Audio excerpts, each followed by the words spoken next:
Olá, amigos do canal Falando Sério. Assunto de hoje: Covid-19. NASA não quer que público vá assistir ao primeiro voo tripulado da Space.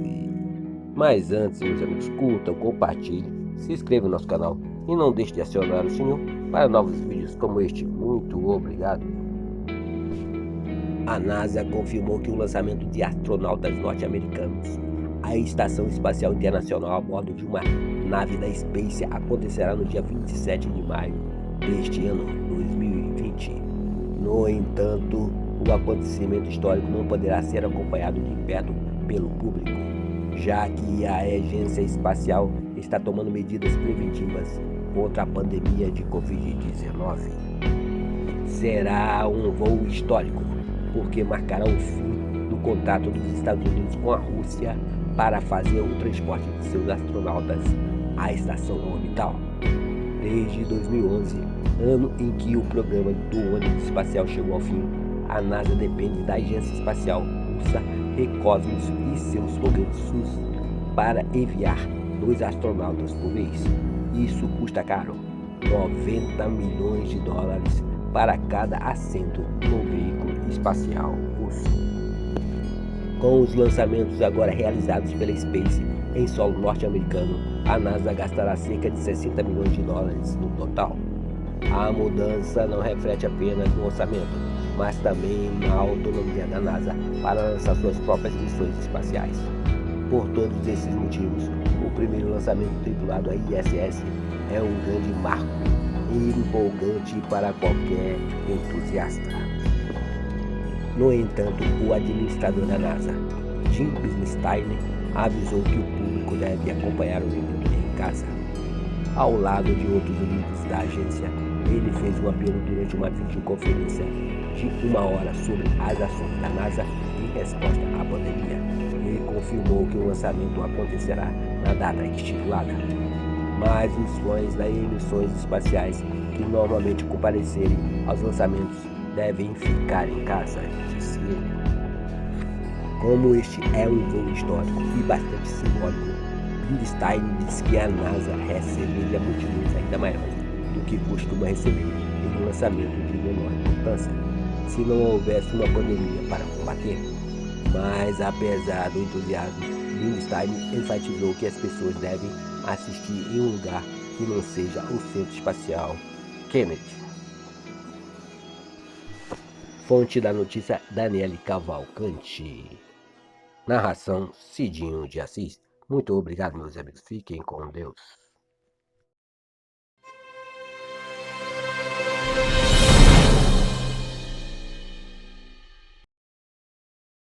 Olá, amigos do canal Falando Sério.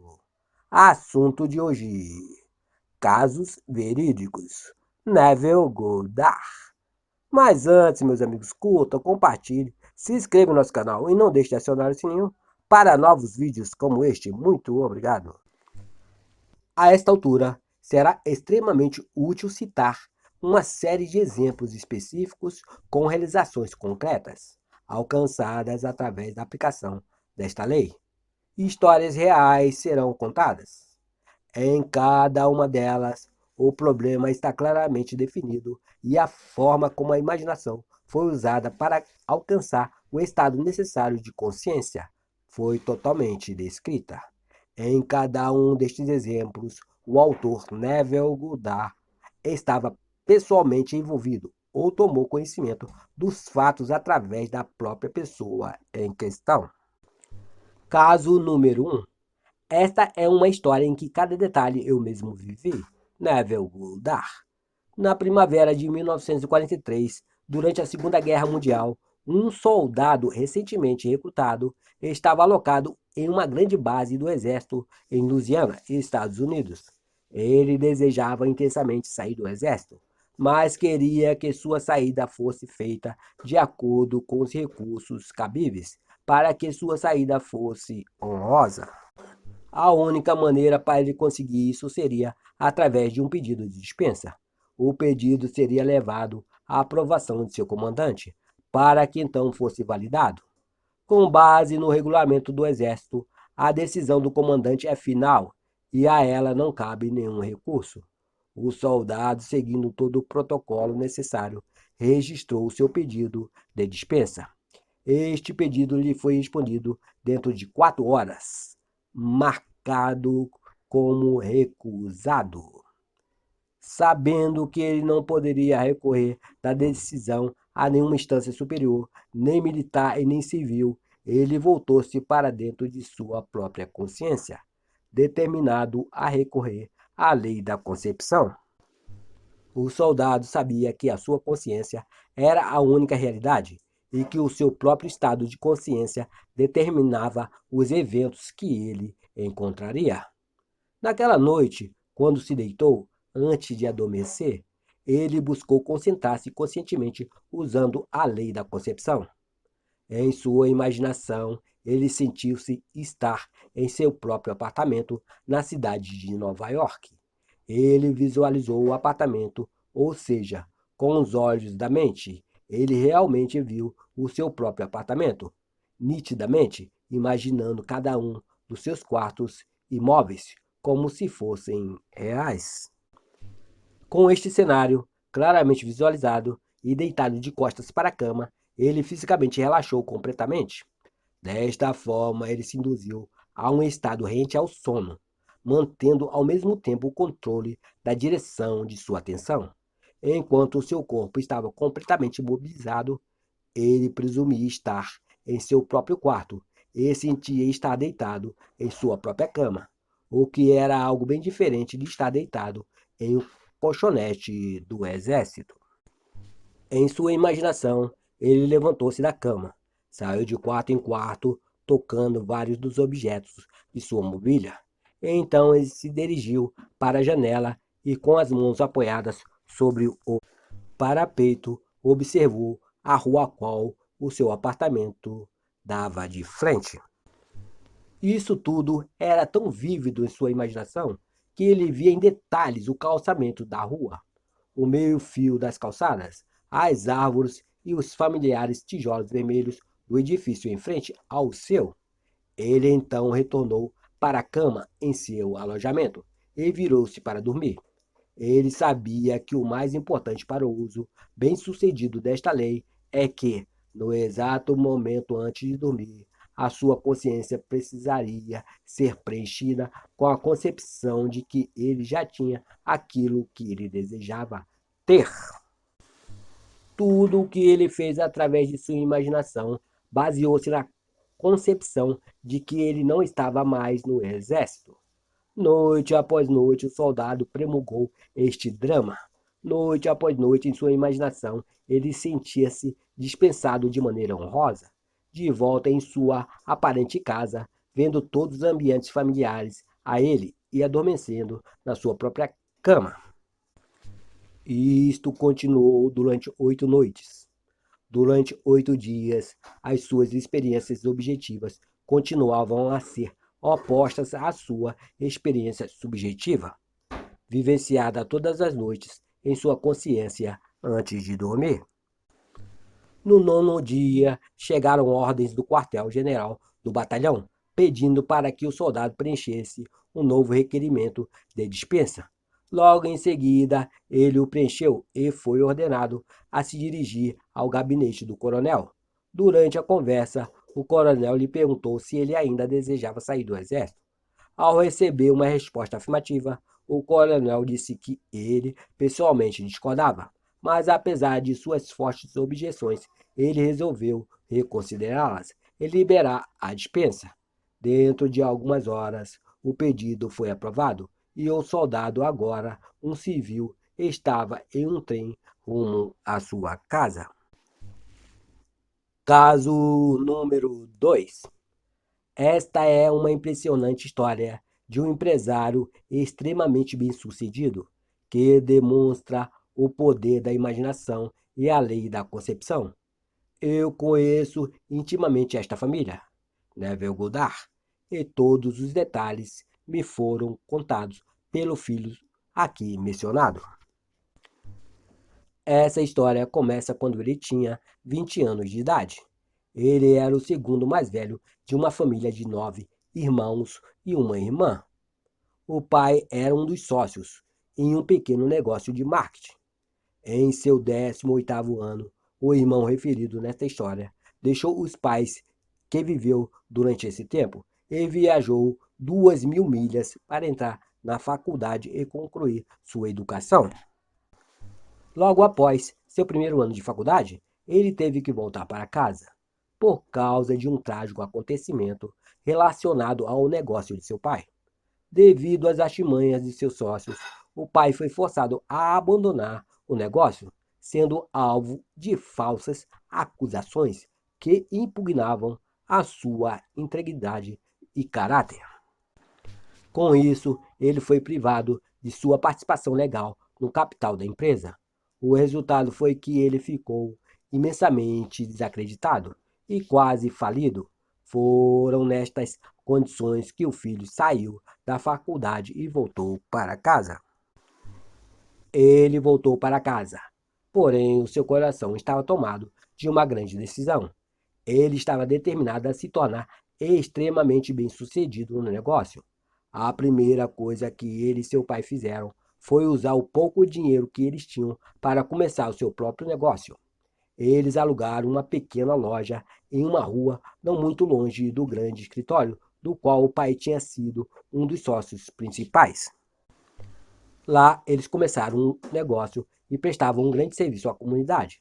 Foi logo depois disso que o filho, com a consciência instintiva que isso iria dar certo, deliberadamente usou a sua imaginação para atingir um objetivo quase que fantástico. Todos os dias, no caminho para o trabalho, ele passava em frente ao prédio do antigo negócio de seu pai, o maior edifício de negócio do país naquela época. Ele era um dos maiores edifícios, com a localização mais proeminente, no coração da cidade. Do lado de fora do edifício havia um painel enorme, no qual o nome da empresa estava pintado em enormes letras grifadas. Dia após dia, conforme ele passava por lá, um grande sonho tomou forma na mente do filho. Ele imaginava o quão maravilhoso seria se fosse o nome de sua família, que estivesse estampado naquele grande edifício, como se fosse a sua família que possuísse e operasse esse grande negócio. Um dia, enquanto ele estava fixamente olhando para o prédio, na sua imaginação ele viu um nome totalmente diferente no enorme painel sobre a entrada. Agora as grandes letras mostravam o seu nome e de sua família. Esta história de casos, os nomes reais não foram usados para fim de esclarecimento. Nesta história, vamos usar o nome fictício. Então, vamos supor que o nome do filho e da família era Ludard, onde no painel se lia FNMOTHECO.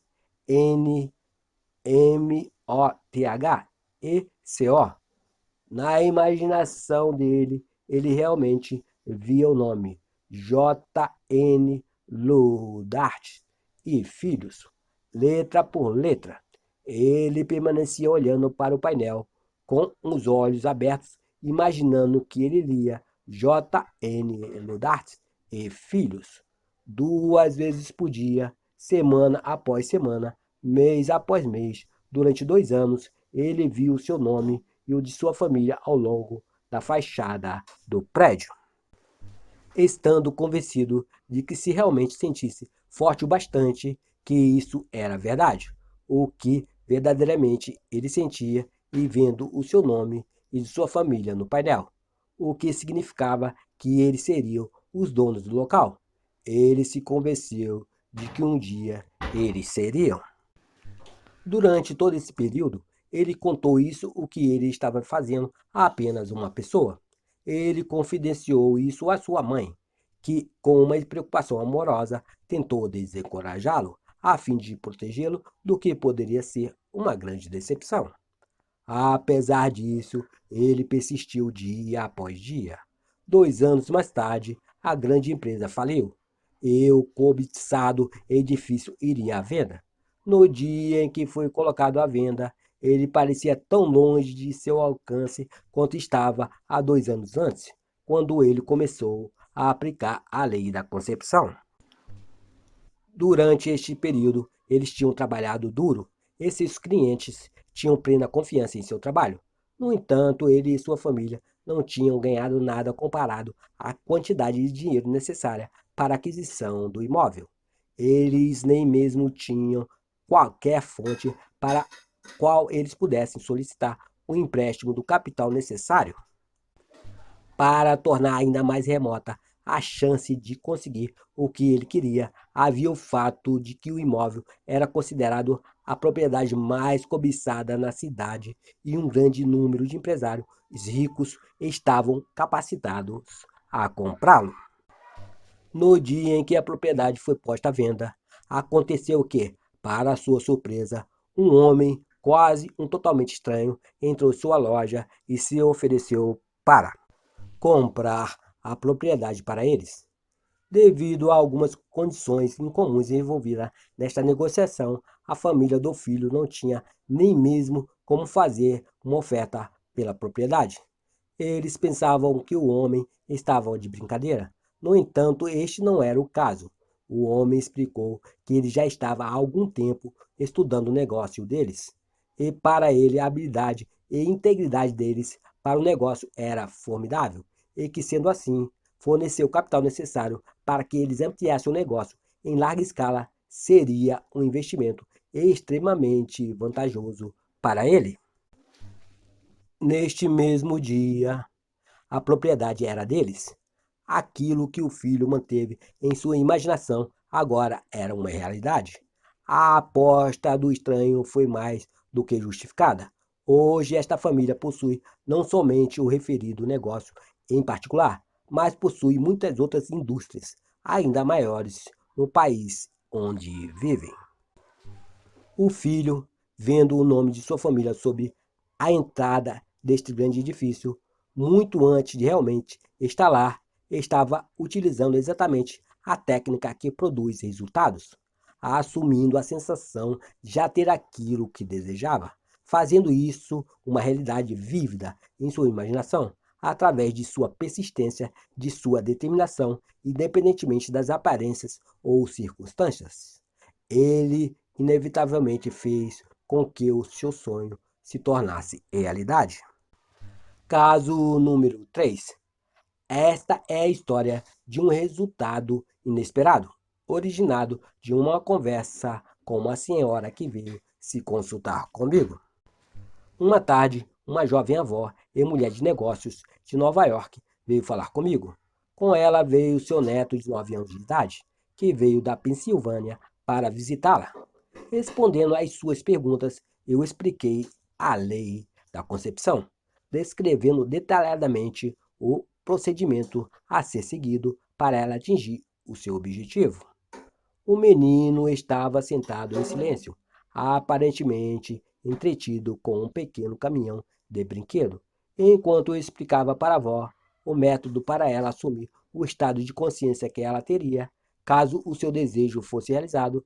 Disse-lhe a história do soldado da brigada do exército, que cada noite adormecia imaginando ser para estar em casa na sua própria cama. Quando o menino e sua avó foram embora, ele olhou para mim com grande empolgação e disse: Eu sei o que eu quero, e agora eu sei como conseguir.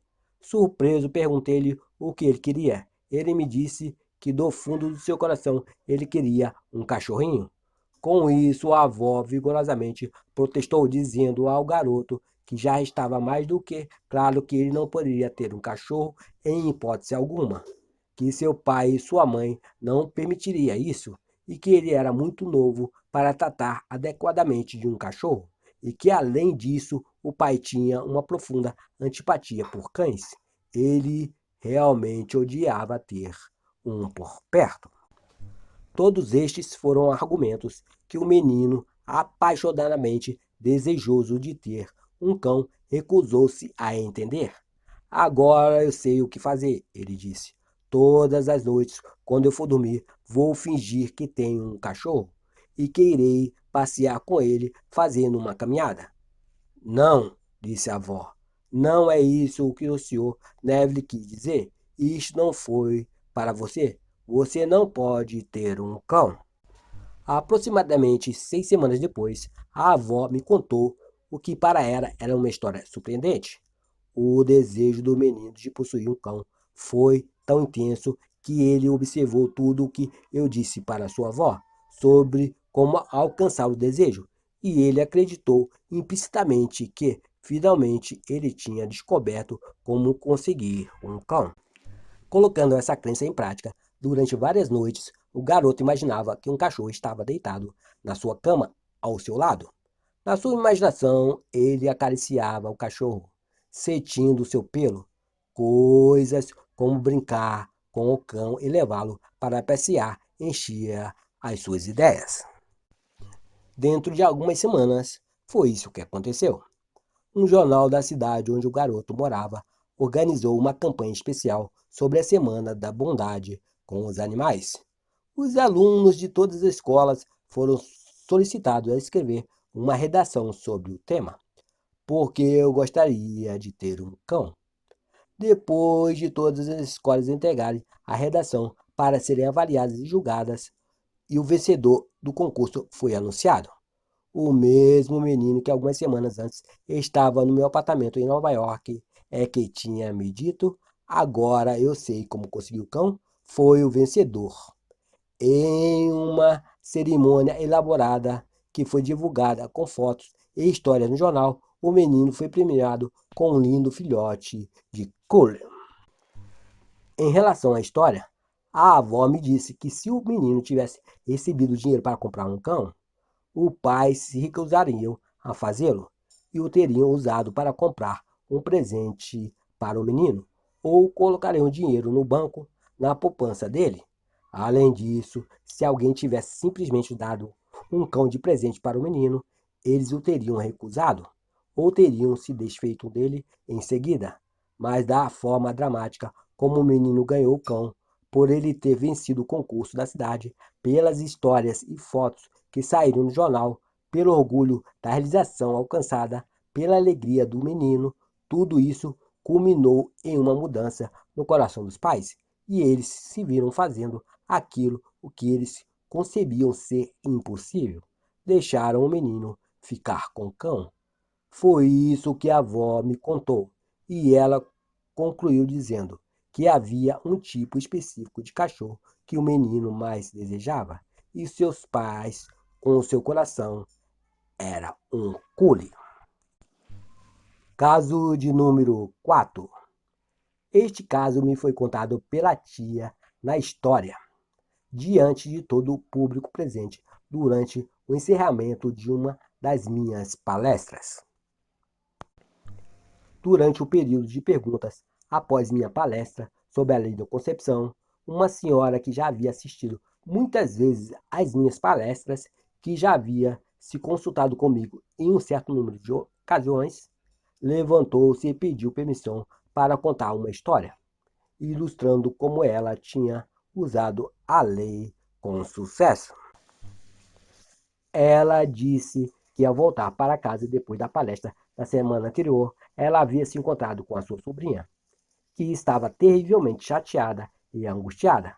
O marido da sobrinha, que era um oficial da Força Aérea e servia em Atlantic City, acabava de ser convocado, justamente com todo o resto de sua unidade, para servir ativamente na Europa. Ela, chorando, disse para a tia que a razão dela estar chateada era que ela estava esperando o contrário.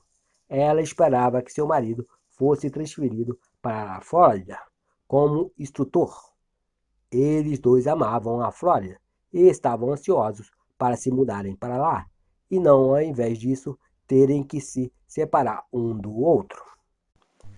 Ao ouvir esta história, a tia disse que só havia uma coisa a ser feita, que era aplicar a lei da concepção imediatamente. Vamos conseguir, ela disse. Se você realmente tivesse ido para a Flórida, o que você faria?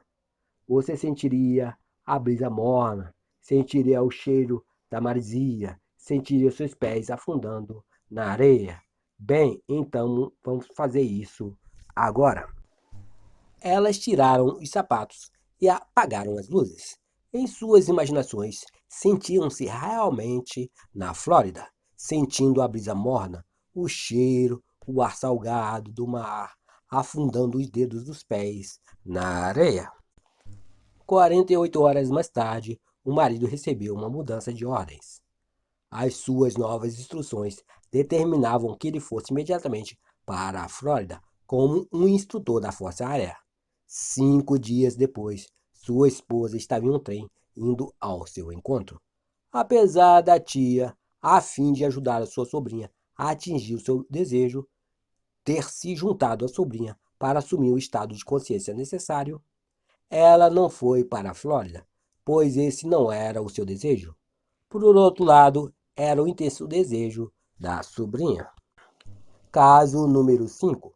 Este caso é especialmente interessante por causa do curto intervalo de tempo entre o momento da aplicação da lei da concepção e a sua visível manifestação. Uma mulher muito proeminente me procurou com profunda preocupação. Ela mantinha um lindo apartamento na cidade e uma grande casa de campo. Mas como as muitas despesas que ela tinha superavam a sua renda modesta, era preciso que ela alugasse o apartamento para que ela e sua família pudessem passar o verão na casa de campo. Nos anos anteriores, o apartamento foi alugado sem dificuldade, logo no início da primavera. Mas no dia que ela veio até mim, a temporada de aluguel de verão e sublocações havia acabado. O apartamento estava nas mãos dos melhores corretores imobiliários havia meses, mas ninguém tinha se interessado nem mesmo em vê-lo. Depois que ela me descreveu a situação, eu lhe expliquei como a lei da concepção poderia ser exercida na solução do seu problema. Eu sugeri que ela imaginasse que o apartamento estava sendo alugado por uma pessoa desejando uma ocupação imediata. E supondo que isso fosse acontecer, o apartamento, na verdade, seria alugado a tempo, a fim de naturalmente criar a sensação necessária, o sentimento de que já era um fato que seu apartamento estava alugado. Eu sugeri que ela, antes de adormecer naquela noite, se imaginasse não em seu apartamento, mas em qualquer outro lugar onde ela dormiria, caso seu apartamento fosse alugado de repente. Ela rapidamente captou a ideia e disse que, nesta situação, ela dormiria em sua casa de campo, mesmo que ainda não fosse verão. Esta consulta aconteceu na quinta-feira. Às 9 horas da manhã de sábado, ela me telefonou de sua casa de campo, animada e feliz. Ela me disse que na quinta-feira à noite ela tinha adormecido imaginando e sentindo que realmente ela estava dormindo em sua outra cama, na sua casa de campo, muitas milhas longe de onde ela estava, em seu apartamento da cidade.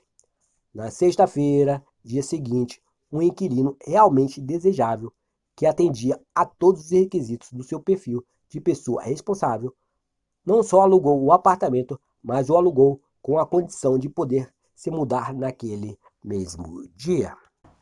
Caso número 6. Somente o mais completo e intenso uso da lei da concepção poderia produzir tais resultados nesta situação extrema. Há 4 anos, um amigo da nossa família pediu que eu ligasse para um filho seu, de 28 anos de idade. Quase estava sem expectativa de vida. Ele estava sofrendo de uma rara doença do coração. Esta doença estava causando uma degeneração cardíaca longa e dispendiosa. A assistência médica lhe tinha sido prestada sem nenhum proveito. Os médicos não tinham mais esperança de recuperação. Já havia bastante tempo que o filho estava confinado em sua cama. O corpo dele tinha atrofiado a ponto de parecer um esqueleto. Ele só conseguia falar e respirar, mas com muita dificuldade. Sua esposa e seus 2 filhos estavam em casa quando eu liguei para ele, e sua esposa escutou toda a nossa conversa. Eu comecei dizendo-lhe que havia apenas uma solução para qualquer problema, e que a solução era a mudança de atitude. Como falar lhe causava exaustão, pedi-lhe apenas que murmurasse afirmativamente se ele entendesse claramente o que eu disse. Ele concordou em fazê-lo. Eu lhe descrevi os fatos que fundamentaram a lei da consciência. A verdade é que a consciência é a única realidade. Eu disse que a única maneira para ele mudar qualquer condição era mudar o seu estado de consciência sobre os seus fatos, para ajudá-lo a assumir especificamente a sensação de estar bem. Eu sugeri que ele visse em sua imaginação a cara do seu médico expressando um incrédulo espanto ao vê-lo recuperado, contrariando a lógica de uma fase terminal de uma doença incurável, e que ele visse o médico verificando novamente os seus exames e ouvindo dizer repetidas vezes: "Isto é um milagre, isto é um milagre". Ele não somente entendeu tudo isso claramente, como também acreditou profundamente.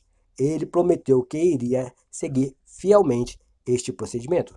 Sua esposa, que nos tinha ouvido atentamente, me garantiu que ela também iria diligentemente usar a lei da concepção em sua imaginação, da mesma forma como o marido dela. No dia seguinte, voltei para Nova York, e isto aconteceu durante as minhas férias de inverno nos Tópicos. Vários meses depois, recebi uma carta dizendo que o filho tinha alcançado uma recuperação milagrosa. Nas minhas férias seguintes, eu conheci pessoalmente. Ele estava em perfeita saúde, envolvido ativamente em seus negócios e gozando das muitas atividades sociais com seus amigos e familiares. Ele me disse que desde o dia em que eu o liguei, ele nunca teve qualquer dúvida de que isso iria dar certo. Ele contou como ele havia fielmente seguido a sugestão que eu tinha feito a ele, e como dia após dia ele vivia completamente a concepção de já estar bem e forte. Agora, 4 anos depois de sua recuperação, ele está convencido de que a única razão para ele estar aqui hoje se deve ao seu uso bem-sucedido da lei da concepção. Caso número 7. Esta história ilustra o uso bem-sucedido da lei por um executivo de negócios de Nova York. No outono de 1950, um executivo de um dos bancos mais proeminentes de Nova York conversou comigo a respeito de um sério problema com o qual ele se confrontava. Ele me disse que as perspectivas para seu progresso e avanço pessoal estavam muito reduzidas. Tenho chegado à meia-idade e sentido ter realizado melhorias em sua função que justificavam um aumento de seu salário.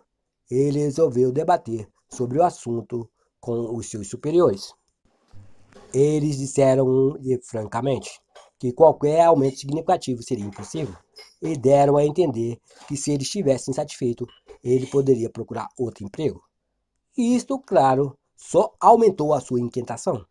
Em nossa conversa, ele explicou que ele não tinha nenhum grande desejo de realmente ganhar muito dinheiro, mas ele precisava ter uma renda substancial para manter confortavelmente a sua casa e para financiar a educação de seus filhos em boas escolas preparatórias e na faculdade.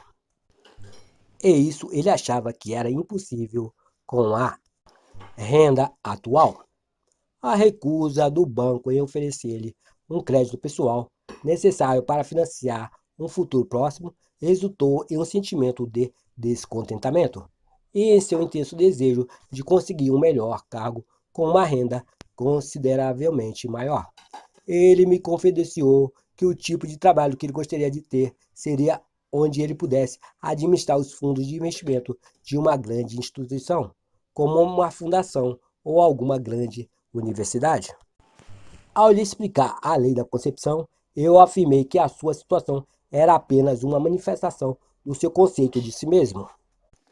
Ele disse que, se ele quisesse mudar a sua situação em que ele se encontrava, ele poderia, alterando o conceito de si mesmo, a fim de realizar esta mudança na consciência, para então mudar a sua situação.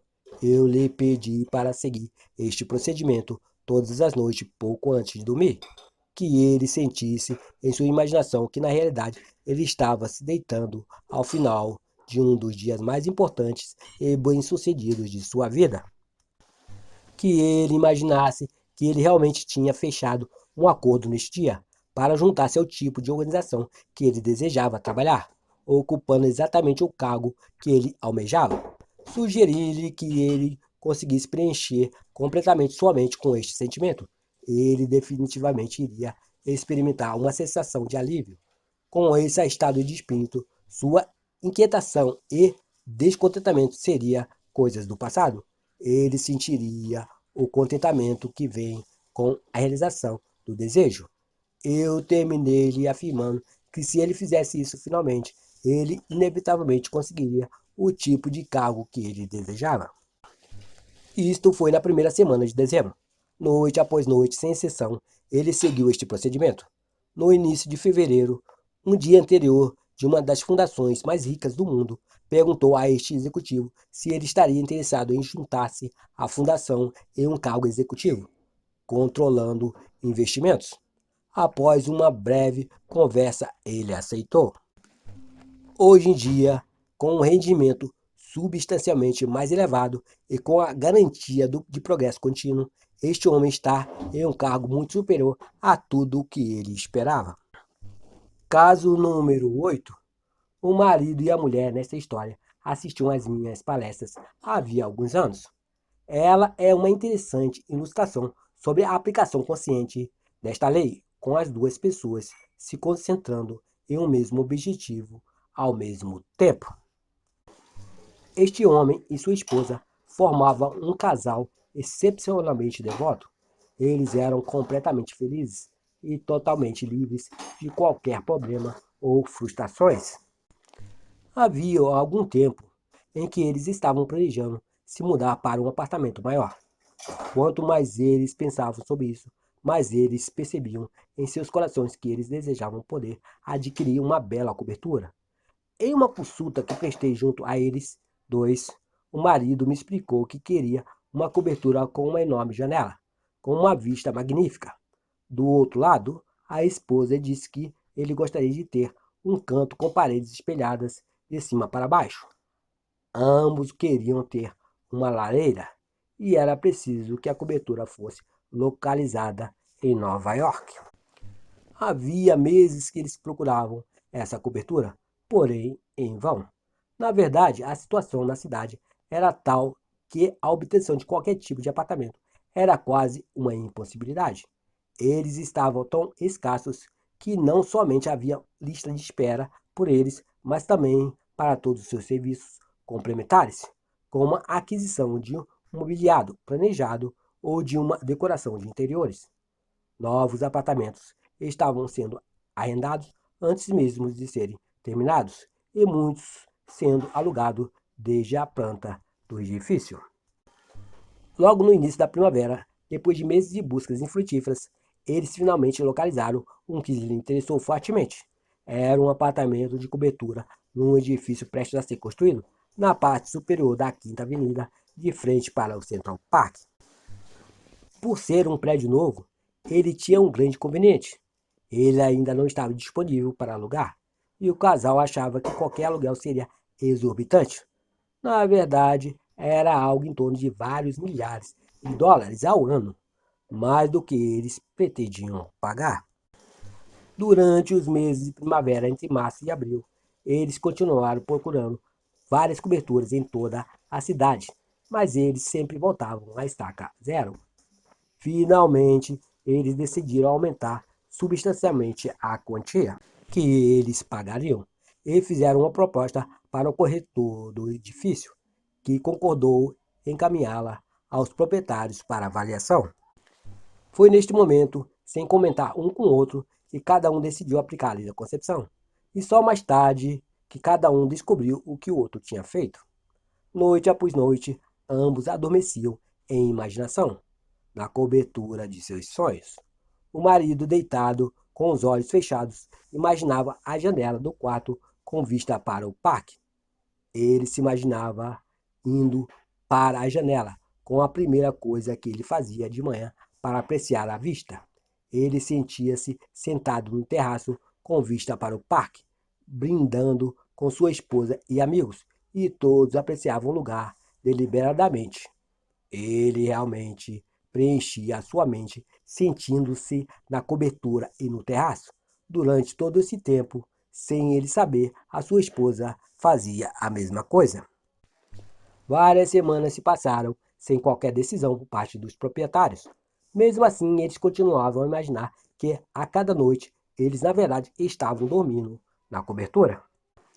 Um dia, para a surpresa deles, um dos funcionários do prédio onde eles moravam lhes disse que a cobertura do prédio havia ficado vaga. Eles ficaram surpresos, pois esse era um dos edifícios mais desejados da cidade, com uma perfeita localização no Central Park, e eles sabiam que havia uma longa lista de espera de pessoas tentando comprar um apartamento no prédio deles. O fato de que uma cobertura inesperadamente tornou-se disponível foi mantido em sigilo pela administração, porque eles não estavam em condições de avaliar quaisquer candidatos a ela. Ao saber que estava vaga, esse casal imediatamente fez um pedido para que ela fosse alugada a eles, apenas para serem informados que isso seria possível. Não só pelo fato de que já havia várias pessoas na lista de espera por uma cobertura nesse prédio, mas que também, na verdade, ela já estava prometida para uma outra família.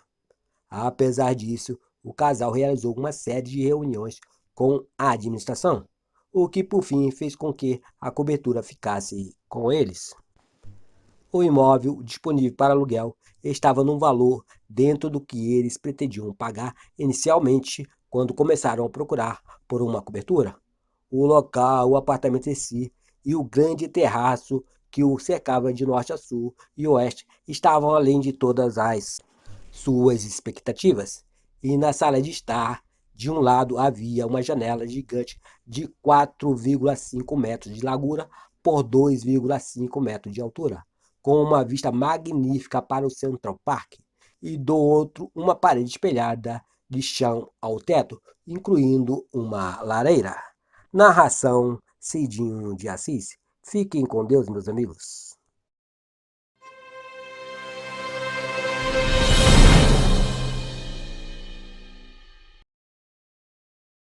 Olá, amigos do canal Falando Sério. Assunto de hoje: livre-arbítrio. Neve Goldar. Mas antes, meus amigos, curta, compartilhe, se inscreva no nosso canal e não deixe de acionar o sininho para novos vídeos como este. Muito obrigado. Uma pergunta que muitas vezes fazemos é: o que deve ser feito entre a concepção do desejo realizado e sua realização? Nada. É um erro achar que, além de assumir o sentimento do desejo realizado, você possa fazer alguma coisa para auxiliar a realização do mesmo. Você acha que você pode fazer alguma coisa e você quer fazer alguma coisa, mas na verdade você nada pode fazer. A ilusão de que você tem o livre-arbítrio para fazer essa escolha é apenas ignorância sobre a lei da concepção, na qual toda a ação se baseia. Tudo acontece automaticamente. Tudo o que acontece com você, tudo o que é feito por você, acontece. Suas concepções conscientes ou inconscientes direcionam todos os seus pensamentos e suas ações em direção à realização. Para entender a lei da concepção, para convencer-se da sua verdade, você precisa livrar-se completamente da ilusão de que você tem livre-arbítrio para realizar as suas ações. O livre-arbítrio, na verdade, significa que você tem a liberdade para ter qualquer ideia que você deseja, assumindo a ideia como um fato. Ela é convertida em realidade. Fora isso, o livre-arbítrio não se aplica e tudo acontece de acordo com o seu conceito assumido. Eu, por mim mesmo, não posso fazer coisa alguma. Como ouço, assim julgo, e o meu juízo é justo, porque não procuro a minha vontade, mas a vontade do Pai que me enviou. João 5, versículo 30. Nesta citação, o Pai obviamente refere-se a Deus. Em um capítulo anterior, Deus é definido como o Eu Sou. Uma vez que a criação está consumada, o Pai nunca está em posição de dizer: Eu serei. Em outras palavras, tudo já existe e a consciência infinita, o Eu Sou, fala apenas no tempo presente. Não se faça a minha vontade, mas a tua. Lucas 22, versículo 42. Eu serei é uma confissão de que eu não sou. A vontade do Pai é sempre: eu sou. Enquanto você não perceber que você é o Pai, que é apenas um eu sou, e que o seu ser infinito é o eu sou, sua vontade sempre será eu já sou. Na lei da concepção, a sua consciência de ser é a vontade do Pai? Uma mera vontade? Sem esta consciência é apenas a minha vontade? Esta grande passagem tão pouco compreendida é uma perfeita declaração sobre a lei da concepção. É impossível fazer qualquer coisa. Você deve ser para ter. Pense por um minuto. Se você tivesse um conceito diferente de si mesmo, tudo seria diferente para você. Você é o que é, e por isso tudo é o que é. Os eventos que você observa são determinados pelo conceito que você tem de si mesmo. Se você mudar o seu conceito de si mesmo agora, os eventos à sua frente no tempo serão alterados. E quando alterados, eles formam uma nova sequência, determinada a partir do momento quando houve a alteração do seu conceito. Você é um ser com poderes de intervenção, que permite que você, através de uma mudança de consciência, altere o curso dos eventos observados. Na verdade, permitem que você altere o seu futuro. Negar as evidências dos sentidos é assumir o sentimento do desejo realizado, a tal ponto em que a sua concepção seja criativa e determine uma atmosfera. Sua concepção. Quando o nobre aumenta a sua confiança, ele ajuda a alcançar um nível mais elevado de si. Se, por outro lado, seu conceito for indesejável, ele lhe gera dificuldades e antecipa a sua decadência, assim como os pressupostos desejáveis criam uma atmosfera harmoniosa. Do mesmo modo, os sentimentos de dificuldade e amargura geram ambientes difíceis e amargos. Finalmente, irmãos, tudo que for verdadeiro, tudo que for honesto, tudo que for justo, tudo que for puro, tudo que for amável, tudo que for de boa fama, se alguma virtude há, ou se algum louvor existe, seja isso que ocupe o vosso pensamento. Filipenses 4, versículo 8. Isso significa fazer com que as suas concepções sejam as mais elevadas, as mais nobres e as mais felizes. Não há melhor momento para começar isso do que agora. O agora é sempre um momento mais oportuno para eliminar todos os seus conceitos indesejáveis e para concentrar-se apenas no que é bom. Assim como para si, deseja o bem e a herança divina para as outras pessoas. Veja só o bem que elas possuem, o bem que há nelas. Extrai o melhor das pessoas para confirmar e afirmar a sua sincera concepção do bem que há nelas, e você será um profeta e curador para elas, pois uma realização inevitável aguarda por todas as concepções persistidas. Aquilo que você consegue pela convicção, você nunca conseguirá pela força. Uma concepção é um tipo de movimento da consciência. Este movimento, como todo movimento, exerce uma influência sobre as substâncias ao redor, fazendo com que elas ecoem e reflitam a concepção. Uma mudança de futuro é uma mudança para uma nova direção, para um novo ponto de vista, meramente uma mudança no arranjo da substância mente, a consciência. Se você quiser mudar sua vida, você deve começar a mudá-la pela raiz, mudando os conceitos básicos de si mesmo. Uma mudança externa torna-se membro de organizações, grupos políticos, entidades religiosas, mas não é o suficiente. A questão é bem mais profunda. A principal mudança deve acontecer em você, em seu próprio conceito de si. Você deve assumir o que você é e o que você quer ser e manter isso em mente, pois a realidade de sua concepção se desenvolve independentemente das circunstâncias que o cercam, e ela se fará carne se você persistir no sentimento da realização do seu desejo, quando você sabe que as concepções, quando persistidas, se constituem em fatos. Então os eventos que parecem, ao não iniciados, meros acasos, serão vistos por você como efeitos lógicos e inevitáveis de sua concepção. A coisa mais importante a se ter em mente é que você tem livre-arbítrio na escolha de suas infinitas concepções, mas nenhum poder para determinar as condições e eventos que elas geram. Você nada pode criar, mas suas concepções determinam que parte da criação você vivenciará.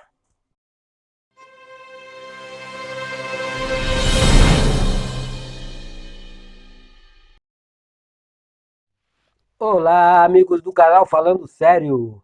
Assunto de hoje: persistência. Neville Goddard. Mas antes, meus amigos, curta, compartilhe, se inscreva em nosso canal e não deixe de acionar o sininho para novos vídeos como este. Muito obrigado. Acrescentou-lhe Jesus: Imaginai que um de vós tenha um amigo e que precise recorrer a ele à meia-noite e lhe peça: Amigo, empresta-me 3 pães, porque um outro amigo meu acaba de chegar de viagem e não tenho nada para lhe oferecer. E aquele que estiver dentro da casa lhe responda: Não me incomodes, a porta já está fechada e eu e meus filhos já estamos deitados. Não posso me levantar para dar-te o que me pedes. Eu vos afirmo que, mesmo que ele não se levante para dar-lhes o pão por ser seu amigo, por causa da insistência, ele se levantará e lhe dará tudo o que precisar. Pois todo aquele que pede recebe, o que busca encontra, e aquele que bate lhe será aberto. Qual pai dentre vós, se o filho lhe pedir um peixe, em lugar disso lhe dará uma cobra? Lucas 11, versículos 5 ao 11. Existem 3 personagens principais nesta extraordinária passagem: você e os 2 amigos mencionados. O primeiro amigo é o estado de consciência desejado. O segundo amigo é o desejo buscando por realização. 3 é o símbolo da totalidade. Conclusão: os pães simbolizam a substância. A porta fechada simboliza os sentidos que separam o visível do invisível. As crianças na cama significam as ideias que estão adormecidas. Não poder se levantar é uma referência a um estado de consciência mais elevado, mas que você não se vê capaz de realizar. A insistência presume a persistência, um tipo de atrevimento explícito. Pedir, buscar e bater significa persistir, assumindo a consciência de que você é capaz de conseguir o que você deseja. Dessa maneira, as escrituras lhe dizem que você deve persistir mantendo a consciência, a concepção de que o seu desejo está se cumprindo. A promessa é a certeza que, se você se atreve, sem temer, assumindo aquilo que você já tem, mas que lhe é negado pelos seus, isto lhe será concedido. O seu desejo será cumprido. A Bíblia ensina a necessidade da persistência através do uso de muitas histórias. Quando Jacó buscou uma bênção do anjo com o qual ele lutou, ele disse: Não te deixareis ir, se não me abençoares. Gênesis 32, versículo 26. Quando a sulamita procurou a ajuda de Eliseu, ela disse: Tão certo como vive o Senhor, e tu vives, juro que se aqui ficares, daqui não sairei. Então ele se levantou e acompanhou a mulher até sua casa. Segundo Reis, versículo 30. A mesma ideia é expressada nesta outra passagem. Então Jesus contou-lhes também uma parábola com a seguinte finalidade: que o homem deve orar sempre e nunca desanimar. Ele lhes contou: em certa cidade havia um juiz que não era temente a Deus, tampouco era compreensivo às necessidades dos homens. E havia naquela mesma cidade uma viúva que frequentemente se dirigia a ele, rogando-lhe: Faze-me justiça contra meu adversário. Ele, por algum tempo, não quis atendê-la. Todavia, porém, mais tarde disse a si mesmo: Ainda que eu não tema a Deus, e mesmo sem considerar os homens, todavia, com esta viúva me incomodando, hei de fazer-lhe justiça, para que ela não continue a vir perturbar-me. Lucas 18, versículo 1 ao 5. A principal verdade por trás de cada uma destas histórias é que o desejo brota da consciência de um fim desejado. e que a persistência em manter a consciência deste desejo sendo realizado resulta em seu cumprimento. Não basta sentir-se no estado da sua oração respondida, você deve persistir neste estado. Essa é a razão para o mandamento. O homem deve orar sempre e nunca desanimar. Lucas 18, versículo 1. Aqui, orar é o mesmo que dar graças por já ter o que deseja. Somente a persistência na concepção de ter o seu pedido atendido pode realizar essas mudanças sutis em sua mente, que resultam na mudança desejada em sua vida. Não importa quem seja ou o que seja, anjos, Elias ou juízes relutantes, todos devem responder de acordo com a persistência de sua concepção. Quando as pessoas ao seu redor não agirem em relação a você da forma como você gostaria, não é devido à relutância por parte delas, mas pela falta de persistência na sua concepção de ter a sua vida da forma como você a deseja. Para ser efetiva, não deve dar uma única ação isolada. Ela deve ser uma atitude mantida até a realização do seu desejo. E é essa atitude mantida que te faz chegar lá, tal que você pense através das realizações do seu desejo, ao invés de pensar sobre o seu desejo. Ela é reforçada quando você frequentemente sente o sentimento de ter o seu desejo realizado. É a frequência e não o tanto de tempo que lhe faz isso ser mais natural. Aquilo que você constantemente se une constitui o seu verdadeiro ser. A frequência, sensação e sentimento do desejo realizado é o segredo do sucesso. Narração Cidinho de Assis. Muito obrigado, meus amigos. Fiquem com Deus.